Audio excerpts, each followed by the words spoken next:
So you want to talk about the ultimate weaponization and total disinformation combining forces, right? A week before the election when Biden and Trump were running against each other, maybe a week or 2 weeks before that, right? A guy who used to be in the intelligence community says, oh, we got to bring the Hunter Biden laptop thing into play, knowing it was bogus.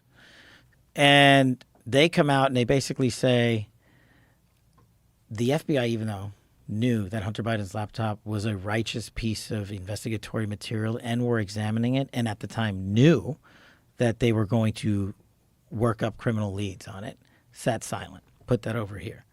The intelligence community comes in and says, we got to get this information out, because the guy who would end up becoming Biden's Secretary of State was advising him and saying, hey, we got to squash this Hunter Biden laptop thing. Let's do the Russiagate play. Let's do the Crossfire Hurricane play. So they go to the CIA and they go to then Director Gina Haspel, who, by the way, there's no coincidence in his government. Gina Haspel was Chief of Station London when Russiagate was launched in London. We can come back to that.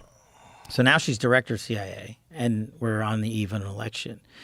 And there's this thing called a pre-publication process.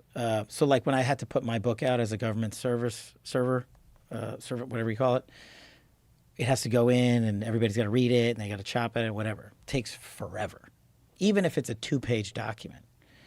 The 51 Intel letter was written by these same people, some of who participated in Russiagate. And the person that has to authorize that is the director of the CIA before it goes public. Do you know how long she took to authorize the release of the letter?